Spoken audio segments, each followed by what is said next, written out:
What is it that keeps business owners up at night? It's usually cash flow or talent issues. And most of the time, if you can fix the talent issues, it usually fixes the cash flow too. I'm Cindy Gabe, founder of the Metiss Group. We've been around since 1996, and we are behavior experts at work.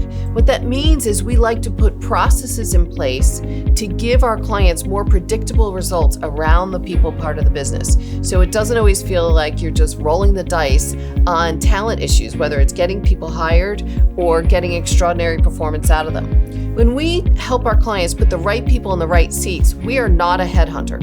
We didn't ever like that business model, and our goal is to really be your trusted advisor. You're assigned a senior advisor as your coach, as your guide through the whole process to make sure you and your team are crystal clear about what success looks like in the role and how to screen candidates to make sure you are hiring the superstar.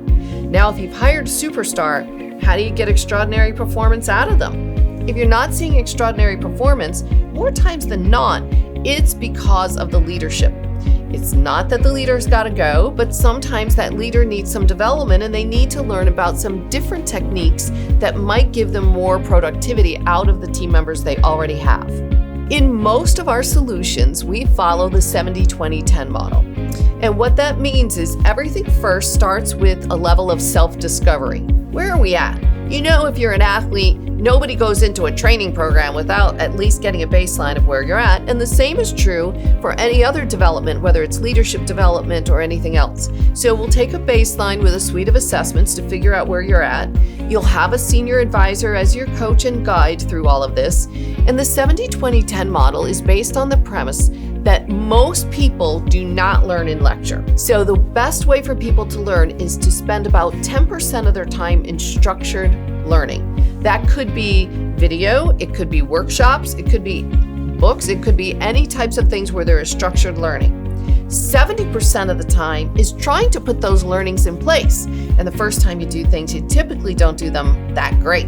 So once you figure out what's clunky, what doesn't feel right, then you have 20% of your time with your coach or your observers giving you feedback on what worked, what didn't work, so you can learn some additional resources available. There's that structured learning again. Go back in and practice it, and that 70-20-10 model becomes iterative. That's how that learning becomes sticky. So most of our processes will follow that to make sure you get stickiness and the learning works. Sometimes we're asked whether or not we sell assessments, and we do, but they're usually part of solutions. It's not like you'd ever go to the doctor and ask for an x-ray and not get an interpretation of that x-ray, understand what that's going to mean for your path forward or things like this.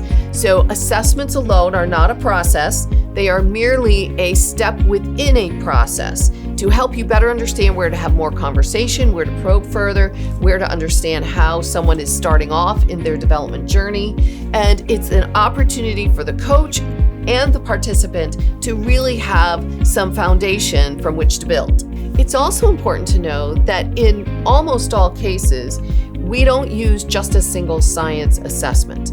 People are more than one-dimensional. So there are a lot of people who will use only a behavioral assessment or only a cognitive assessment.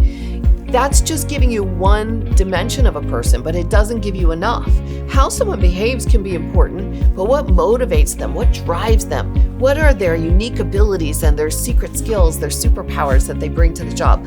All of those things come into play, and how they all intertwine makes a big difference in what you have in that individual and how they can really impact your business. One of the things we're most known for is our job scorecard process. It is the foundation of many of our solutions. And the reason it's so important is because of the clarity it allows us to achieve in a particular job. We bring together stakeholders of the job who understand what it takes to do that job well, or who are impacted if that job is done poorly. And so it becomes the foundation for the selection process. How do we know what kind of person we need if we don't start with what does success look like? It also incredibly shortens the learning curve when someone comes on board, because now we can fine-tune that to what they need to do in the first quarter or first month, what needs to be done in the next step, so that the supervisor and the new hire are on the same page. They're definitely not letting anything fall between the cracks. There's no duplication of efforts, and it doesn't require any mind reading. So it is used for both selection, for performance acceleration, and for ownership in the role. It is impossible for individuals to have personal accountability and take responsibility for their actions if they didn't know what was expected of them to begin with. So the job scorecard becomes a true foundation for that. What's important to understand that developing it is still a process. Taking a job description by yourself and jerry-rigging it into that format is not going to get you the same outcome. Including those stakeholders, understanding how to break things into the 3 to 5 primary accountabilities is more about what mind space is used in each of those accountability categories rather than looking at something linearly. So the process is really the magic behind the job scorecard that can propel the performance in your organization much further. As I said, talent is usually one of the primary things that keep business owners up at night. But it isn't something that can be fixed with a quick pill or a snap of the fingers or even a wave of a magic wand.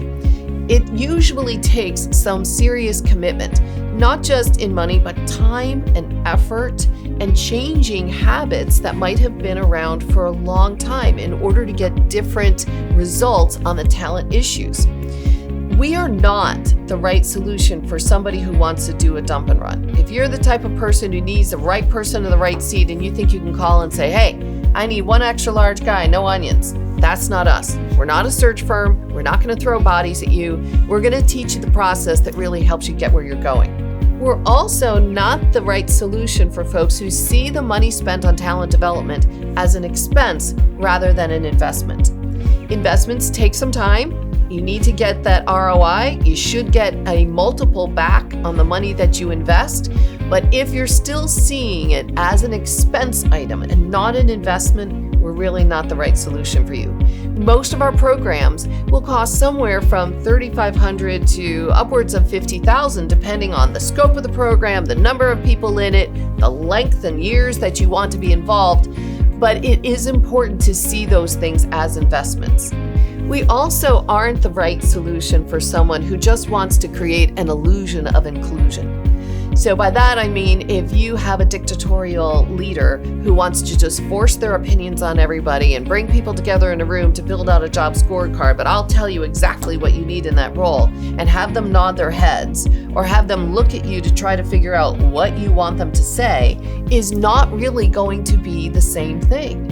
And our solution really works because we include so many different perspectives. So if you have a dictatorial leader who just wants to mandate everything that needs to go into a job scorecard, we're also not the right fit.